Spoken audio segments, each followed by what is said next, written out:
Welcome. Today we're going to decode the DNA of space itself. We're going to uncover this hidden mathematical framework that, believe it or not, shapes everything from the movies you watch to your weather app. So what do these things have in common? It sounds like a trick question, right? But the answer is this really powerful idea called a vector space. And today we're not just going to define it. We're going to build one from the ground up, using just a couple of really simple moves. So let's start with what we all know. We'll begin with the vector you've probably seen 100 times in science class, a simple arrow on a 2D plane. It's the perfect way to show something that has both a direction and a magnitude, like the push of the wind or how fast a car is going. Now, with these arrows, we can basically do two things. First up is addition. Just imagine you take a step along vector x, and then right from where you land, you take another step along vector y. The result, x plus y, is just the shortcut, the single arrow that takes you from your starting point straight to your destination. The other thing we can do is what we call scaling. This is just where we multiply a vector by a regular old number, which we call a scalar in this world. So if you multiply by 2, you double the arrow's length. Multiply by 0.5, you chop it in half. The key thing here is its size changes, but its direction is totally locked in. Okay, so here's where it gets really interesting. These two simple things, adding and scaling, they aren't just random. They follow a very specific set of 8 fundamental rules. You can think of them as the rules of the playground, and any system that plays by these rules gets to be called a vector space. So the first 4 rules, they're all about addition. And honestly, they just make sure everything works the way you'd think it should. Like, it doesn't matter if you add x plus y or y plus x. You end up in the same spot. These rules also promise that there's a zero vector, basically a step that goes nowhere, and that for any step you take, there's always an opposite step to get you right back home. And the next 4? They're all about making sure scaling and addition play nicely together, that they behave just like the algebra you already know. And that's it. That's the big secret. Any collection of objects, not just arrows, that follows these 8 simple rules for its own version of adding and scaling is a vector space. So this is where your brain should kind of go, boom! We think of vectors as arrows, right? But now that we have our 8 playground rules, we can ask a much cooler question. What else plays by these rules? What other weirder things could actually be vectors? Well, let's see if that's really true. Let's put this idea to the test with something that looks nothing like an arrow. All right, take a look at this polynomial. You've seen these in math class. It makes a curve, it has roots. I mean, does that look like an arrow to you? No way. It doesn't have a clear direction or length, so could it possibly be a vector? You won't believe it, but the answer is a big, fat yes.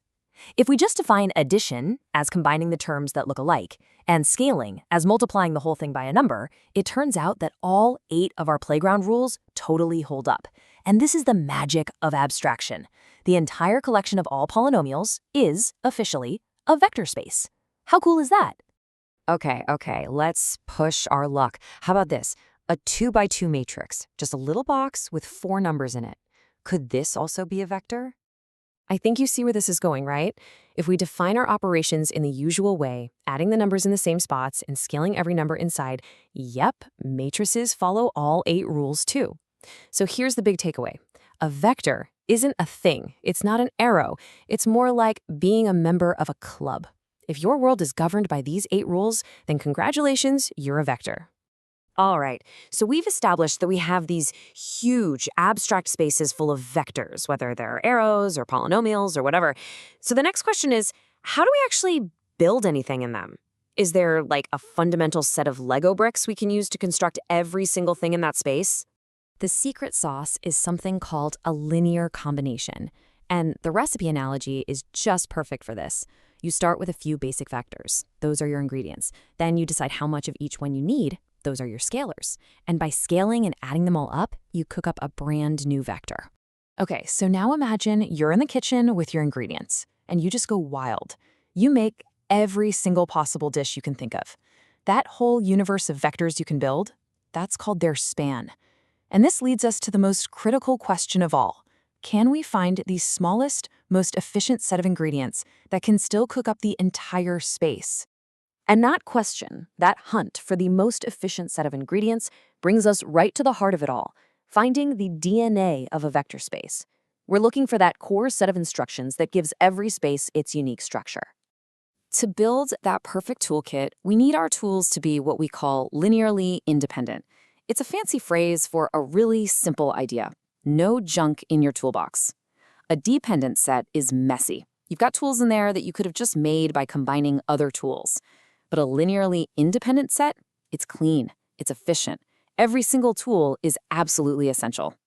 So, when you finally find that perfect set of vectors, the one that has no redundant tools and can build the entire space, you've found it. You've hit the jackpot. That perfect, efficient toolkit is called the basis. I mean, this is the whole point. The basis is the perfect, most stripped-down recipe for the entire space. It's the absolute ultimate set of building blocks. Every single vector in that whole universe can be built in one and only one way from that basis. In the dimension, that word we throw around all the time, it's just a number. It's literally how many vectors are in your basis. How many essential ingredients do you need? That's your dimension. That's it. So think about it. When we say we live in a 3D world, what are we really saying? In the language of math, we're saying that the DNA of our reality, its basis, is made up of exactly 3 essential vectors. You only need 3 independent directions to describe any and every location around you. And look, understanding this stuff, the basis, the dimension, it's the key to everything. It's how a graphics card knows where to put pixels on your screen, how a search engine can understand what you're asking for, and how a weather model works. But, now that we know how to build a space, it kind of makes you wonder, what if we want to travel between them? Well, that's a journey for our next explainer.